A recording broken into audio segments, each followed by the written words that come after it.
I'm saying? My birthday Sunday, so y'all already know what the vibes is. Y'all know y'all gonna get a video for, you know what I'm saying, my birthday edition, and y'all gonna get a video for Halloween, you know what I'm saying? Y'all gonna get a video this week, another video, probably Thursday or Friday, probably. But let's go ahead and get into it, man. How's y'all Tuesday? Let's go ahead and get to this video. July 29th, 2020, a Louisiana cop pulled over a vehicle speeding on the highway. It started just the same as any other traffic stop, but a search of the vehicle uncovered something horrifying. Sorry, there's a dead body in the trunk. Not only was Mitchell going almost 20 miles an hour over the speed limit, but he didn't even have a driver's license. Do you have a driver's license? No, sir. From the speeding ticket. But unbeknownst to the cop, Mitchell will be going back with more than just a speeding ticket. Is there any weed in the car, man? Listen, don't stop. Step here. Is there any weed in the car?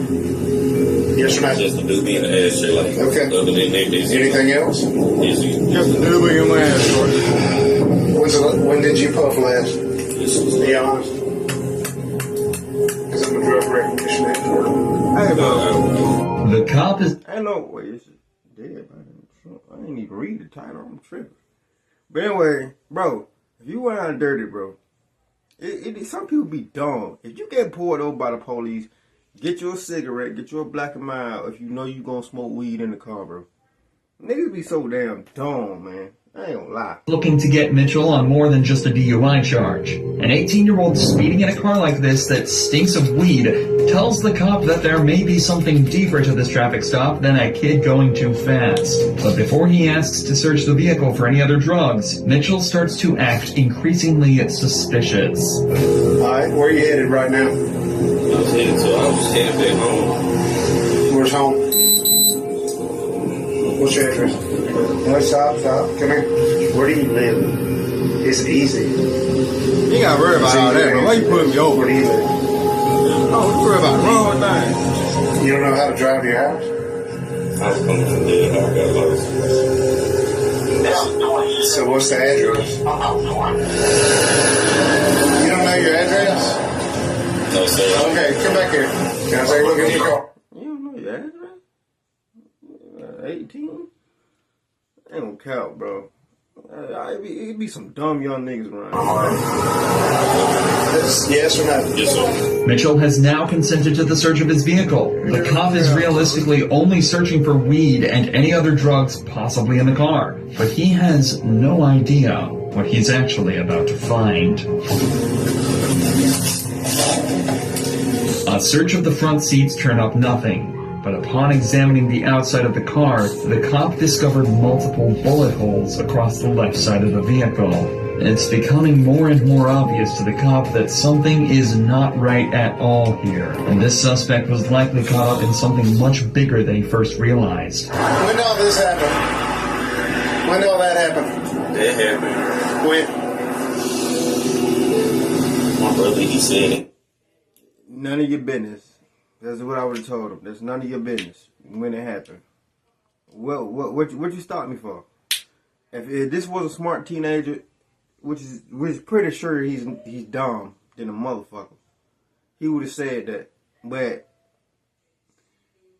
when the police see something like that, you know what I'm saying, they got, you know what I'm saying, the right, you know what I'm saying. How long ago? Days? Yeah. Okay, come back. Just leave this here. Come back here. Just stay right here in front of my car. Hey, it's Jesse again. I'm sorry to bother you. I got this car speeding 73 and a 55. It's a black and orange Camaro. And it's got like 3 bullet holes in the left side of it. He said he thinks his brother said his car was in something 2 nights ago. The officer's check of the vehicle returns nothing other than proof Mitchell is lying. His address comes back as somewhere completely different to where he's saying, and the car is registered to someone with a completely different surname. Now, he says he lives in Winsboro, but he's got a Richwood address, and the car comes back out of Monroe, and he's got this, he's got a GPS thing put in, but he don't even know the address, so he's lying about a bunch of junk. That nigga dumb. Where do you live? Be honest to me. Monroe? Richwood. You don't live in Winsboro. Why would you try to bluff me on that? Why would you lie to me on that? Because I already knew that before this guy said something. What's up? Talk to me. You better stop lying to me right now. You're going to be in jail. I'm taking one to my sister's. To your sisters? That's the last freaking lie you better tell me. This whole situation is already immensely confusing. But then all of a sudden, something even weirder happens.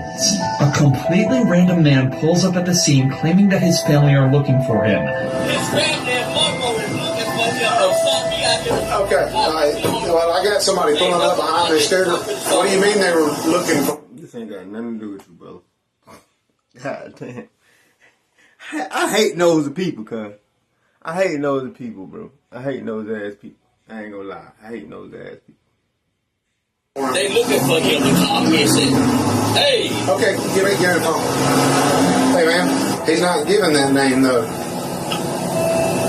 He's giving another name.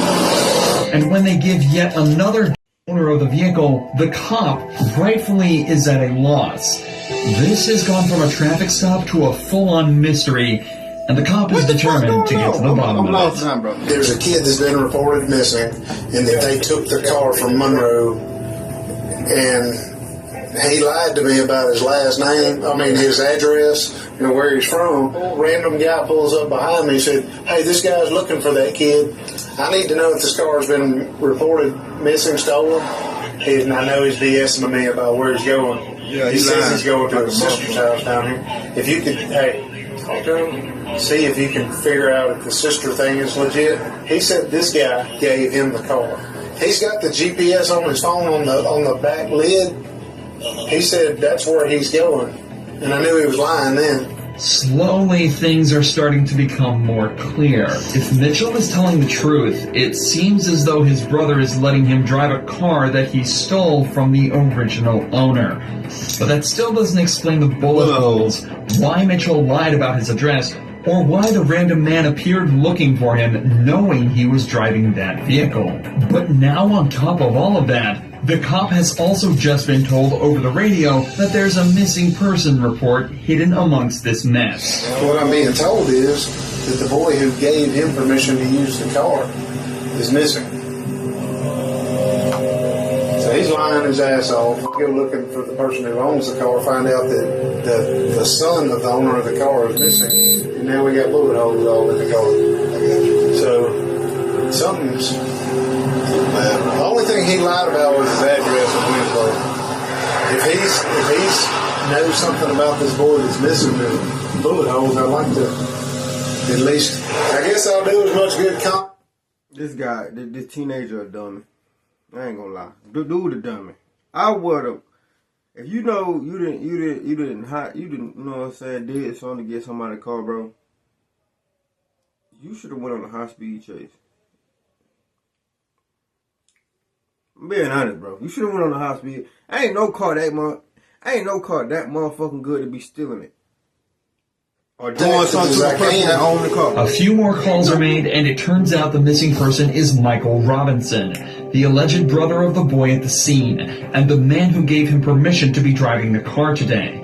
However, it's still unclear who owned the car in the first place, but the cop decides to forget about that for a moment and examine the vehicle a second time now that backup has arrived.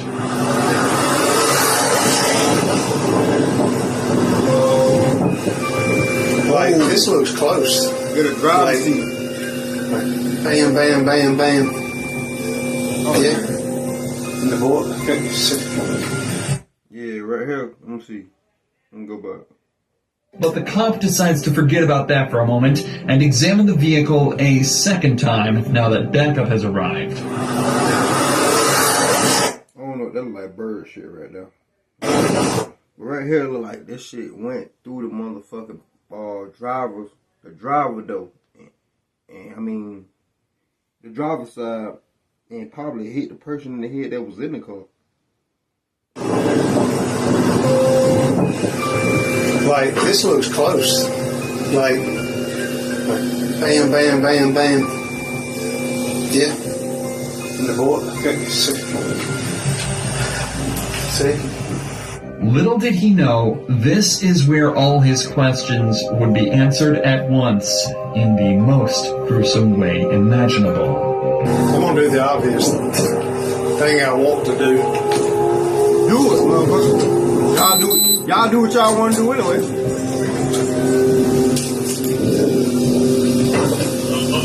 Okay. Yep. Put your hands up.